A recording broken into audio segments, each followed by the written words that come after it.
Dan lupus diskoid ini suatu penyakit kulit karena autoimun juga atau penyakit autoimun di jaringan ikat atau jaringan konektif yang bersifat kronis, jadi lama kasusnya ini. Pada kesempatan kali ini saya akan mempresentasikan preparat dengan judul lupus diskoid. Lupus diskoid itu merupakan suatu bentuk lupus erythematosus kulit kronis, yaitu lesi yang berupa makula, papula, atau plak erythematosa dengan bentuk seperti koin atau diskoid.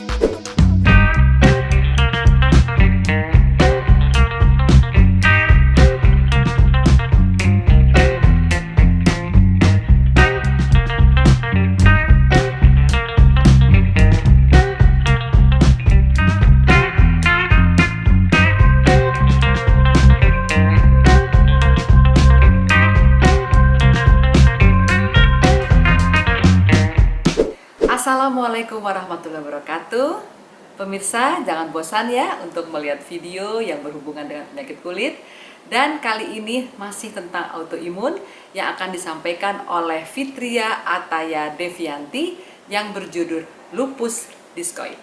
Dan lupus diskoid ini suatu penyakit kulit karena autoimun juga atau penyakit autoimun di jaringan ikat atau jaringan konektif yang bersifat kronis, jadi lama kasusnya ini. Dan seringnya juga pada wanita ya. Penyebabnya memang belum tahu pasti, tapi sangat berhubungan dengan faktor genetik. Dan gambaran kelainan kulitnya biasanya berupa makula atau bercak yang berwarna kemerahan, dan ada yang bruntusnya atau dengan papul, dan ada juga plak. Jadi ada kumpulan dari papul-papul yang tampak sekali, di situ bentuknya diskoid, dan tampak juga pada permukaannya itu ada hiperkeratotik, jadi ada penebalan dengan adanya squama atau pengupas kulit di situ. Disimak videonya dari Fitria Ataya Desvianti untuk mengetahui bagaimana penyakit ini dan pengobatannya. Disimak ya, silahkan. Baik, bismillahirrahmanirrahim. Assalamualaikum warahmatullahi wabarakatuh. Pada kesempatan kali ini saya akan mempresentasikan preparat dengan judul lupus diskoid. Jadi, lupus diskoid itu merupakan suatu bentuk lupus erythematosus kulit kronis, yaitu lesi yang berupa makula, papula, atau plak erythematosa dengan bentuk seperti koin atau diskoid. Nah, epidemiologinya di Amerika sendiri, lupus erythematosus itu terjadi sekitar 2-7 kasus per 100.000 per tiap tahunnya. Dan rata-rata penyakit lupus ini 75-85%-nya itu terdapat keluhan pada kulit. Nah, orang kulit hitam itu lebih cenderung terkena lebih sering dibandingkan kulit pada orang putih. Lalu pada wanita sendiri itu lebih sering terkena dibandingkan pria dengan rasionya 3:2. Lalu pada lupus yang cutaneous lupus erythematosus ini 50% sampai 85% itu merupakan jenis tipe yang diskoid lupus ini. Lalu seringnya terjadi pada usia 40 tahun dan secara keseluruhan sekitar 5 sampai 10% pasien dengan diskoid lupus ini akan berlanjut menjadi SLE atau systemic lupus erythematosus. Untuk etiopatogenesisnya sebenarnya belum diketahui secara pasti, tapi ada beberapa faktor yang mempengaruhi dan berhubungan dengan terjadinya diskoid lupus ini, seperti trauma, stres, paparan sinar matahari, infeksi virus, dan paparan dingin.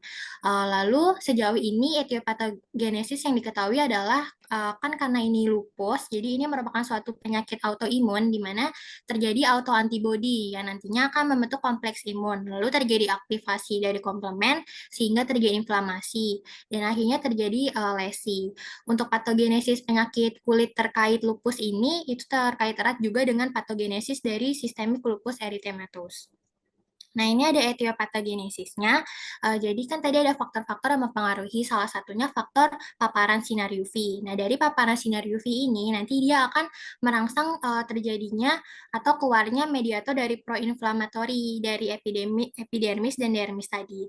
Lalu dari mediator-mediator yang sudah teraktivasi ini akan menjadikan terjadinya kompleks imun. Lalu nanti autoantibodinya ini akan menyebabkan terjadinya keratin sitotoksik yang akhirnya sel limfoidnya itu diambil dari sirkulasi melalui mekanisme autoantibody dependent cytotoxic seluler. Jadi lalu terjadi terdapat lesi. Untuk klasifikasinya sendiri, dari cutaneous lupus erythematosus ini ada akut, ada subakut, dan kronik. Nah, karena diskoid lupus ini termasuk kronik, jadi akan lebih difokuskan di jenis yang kronik cutaneous lupus erythematosus.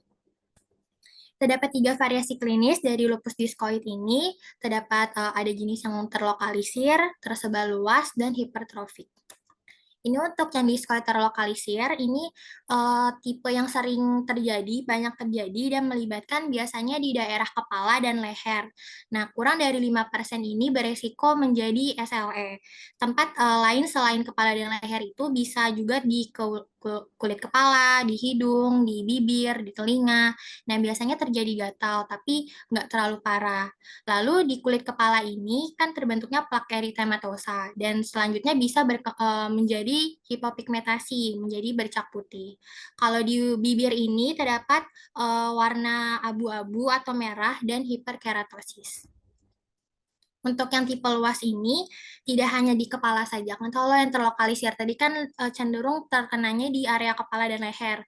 Kalau yang luas ini atau generalize ini dia lebih ke bisa ke ekstremitas atau badan juga bisa terkena. Dan resiko untuk menjadi SLE-nya itu lebih besar, itu sekitar 20%.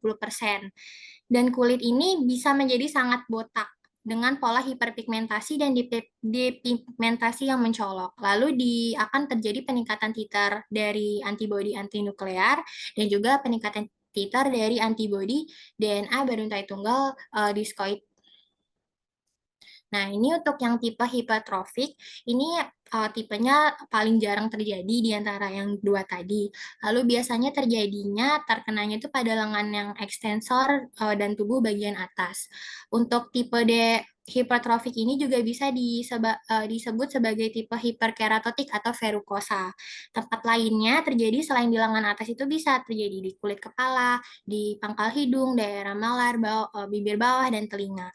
Lalu di sini terdapat adanya sisik berupa sisik tebal di atas pinggiran lesinya, dan ini biasanya jarang berkembang atau bertambah buruk menjadi SLE. Nah, ini untuk gambar-gambarannya yang ini seperti ada yang di pangkal hidung, lalu ini ada yang di telinga. Nah, tipe kronik lainnya setelah yang lupus diskoid itu ada Chilblain lupus erythematosus. Ini biasanya terjadi predileksinya itu pada ujung jari, pinggiran telinga, betis, dan tumit. Nah, terjadinya terutama pada wanita. Ini bentuk lesinya adalah bercak ungu atau merah, lalu papul, plak pada jari kaki atau jari tangan, dan biasanya dipengaruhi oleh iklim dingin dan lembab. Sehingga ini terkait atau mirip dengan fenomena Raynaud. Jadi fenomena Raynaud itu adalah terjadi vasospasme dari arteriol yang biasanya dipengaruhi oleh iklim dingin. Biasanya terjadi pada pasien skleroderma. Dan sekitar 20% Chilblain lupus erythematosus ini menjadi SLE. Selanjutnya untuk tumit lupus erythematosus, ini adalah bentuk lesinya plak berair seperti urtikaria, lalu biasanya terjadi pada batang tubuh. Lesi umumnya lesinya ini berespon kalau misalkan diberikan anti malaria.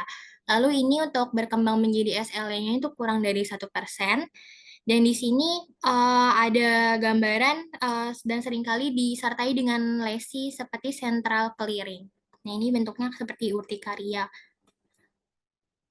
Lalu untuk selanjutnya adalah lupus erythematosus panniculitis atau bisa disebut lupus erythematosus profundus. Nah, lesi ini merupakan lesi inflamasi yang terjadi pada dermis bagian bawah dan jaringan subkutan. Untuk di jaringan subkutan sendiri, lesinya ini muncul sebagai nodul yang keras berdiameternya 1-3 cm dan karena nodulnya keras, jadi kulit di atasnya itu tertarik sehingga terjadi bentuk lekungan atau terjadi depresi. Nah, kepala, lengan atas, dada, punggung, payudara, bokong paha itu merupakan tempat-tempat yang suka terjadi lesi dari lupus erythematosus panniculitis ini. Nah, sekitar 50% pasien dengan lupus erythematosus profundus atau panniculitis ini biasanya juga positif sudah SLE. Nah, biasanya terjadi pada wanita usia 20 dan 45 tahun. Jadi manifestasinya untuk kronik cutaneous lupus erythematosus ini yang paling umum itu biasanya diawali dengan makula berwarna ungu atau merah. Lalu ada papul, ada plak kecil, dan bisa berkembang menjadi permukaan yang hiperkeratotik. Nah, lesinya biasanya berkembang dari plak erythematosa berbatasnya tegas dan berbentuk diskoid yang ditutupi oleh skuama yang menonjol. Lalu ketika terjadi di kulit kepala atau kulit yang berambut, itu bisa menyebabkan jaringan parut sehingga terjadi kebotakan atau alopecia yang dapat menyebabkan cacat atau rasa tidak percaya diri dari penderita.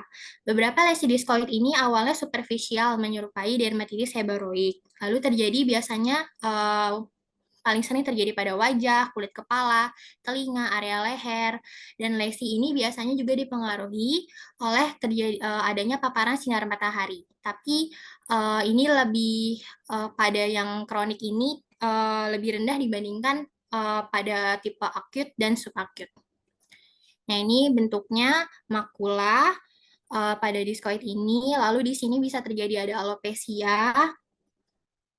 Nah, untuk gimana cara diagnosis dari lupus diskoid ini bisa ditegakkan berdasarkan anamnesis, pemeriksaan klinis, laboratorium, dan histopatologis. Jadi kriterianya adalah penyakit ini bersifat kronik dan disertai gejala prodromal dengan gejala subjektif dan bisa juga disertai gejala sistemik seperti demam, nyeri sendi, ada fotosensitivitas dan rambut rontok. Tempat-tempatnya tadi sudah dijelaskan dan terjadi di wajah, di kulit kepala berambut, area ekstensor lengan dan morfologinya merupakan bentuk plak eritematosa berbatas tegas, ukurannya bervariasi dan bisa juga disertai skuama. Jadi ini pemeriksaan penunjangnya yaitu histopatologi merupakan suatu gold standar untuk mendiagnosis dari discoid lupus ini atau cutaneous lupus erythematosus itu biasanya di gold standarnya berupa histopatologi dan terdapat adanya penipisan epidermis disertai hiperkeratosis relatif dan adanya sumbatan keratin. Lalu terjadi penebalan membran basal disertai degenerasi dan terdapat infiltrat limfositik terutama di sekitar appendix kulit yang terbentuk atrofi. Dan pemeriksaan selanjutnya bisa juga menggunakan imunofluoresensi. Pada imunofluoresensi untuk lupus yang kutaneus ini akan terjadi adanya endapan dari IgG, IgA. Nah, ini akan terbentuk endapan sehingga terdapat positif untuk imunofluoresensinya. Bisa juga pemeriksaan lab, pemeriksaan urin, pemeriksaan darah lengkap, dan juga serologinya bisa pakai ANA, dsDNA, atau anti-SM. Untuk diagnosis diferensialnya, pada kronik yang lupus erythematosus ini bisa di DD dengan polymorphous light eruption, squamous cell carcinoma, morphea profundus, dan lain-lainnya. Untuk tata laksananya bisa diberikan kortikosteroid seperti triamcinolone acetonide 0,1% atau steroid yang sangat kuat seperti betamethasone propionate 0,05%. Bisa juga diberikan calcineurin inhibitor seperti Procalimus. Lalu juga karena ini dipengaruhi oleh paparan sinar matahari sehingga penggunaan tabir surya atau sunscreen itu sangat penting. Lalu juga kalau misalkan terdapat penyakit gejala sistemik bisa diberikan anti malaria atau kloroquine atau hidroksikloroquine, bisa juga diberikan kortikosteroid, bisa dikasih prednison. Nah, ini tipe-tipe untuk tata laksananya. Jadi untuk prognosisnya sendiri, untuk pasien dengan discoid lupus erythematosus ini yang tidak diobati itu bisa makin parah, bisa bertambah luas lesinya, dan bahkan bisa terjadi alopecia kalau misalkan terjadi di area kepala. Lalu kalau misalkan mendapat pengobatan, sebenarnya penyakit ini bisa dikendalikan dan bisa terjadi juga remisi spontan dan umumnya DLE ini kalau tidak diobati bisa 5% itu beresiko menjadi SLE. Dan pada pasien dengan DLE ini pada histopatologinya juga bisa didapatkan adanya karsinoma sel squamosa karena biasanya karsinoma sel squamosa ini bisa berkembang pada lesi DLE yang kronis dan sehingga kematiannya bisa menjadi penyebab dari morbiditas dan mortalitas dari pasien discoid lupus erythematosus. Baik, sekian dari presentasinya. Wassalamualaikum warahmatullahi wabarakatuh. Begitulah pemirsa, tadi seorang mahasiswi Fakultas Kedokteran Universitas Yarsi yang sudah menyampaikan tentang lupus diskoid, yaitu Fitria, yang mana sangat bermanfaat tentunya untuk kita karena kadang kita tidak tahu penyakit kulit seperti ini itu seperti apa penyakitnya. Dengan tadi menyimak, tentu kita akan tahu dan gimana kita harus berobat. Terima kasih pemirsa untuk mengikuti videonya dan jangan lupa untuk di subscribe, like, share, dan komen.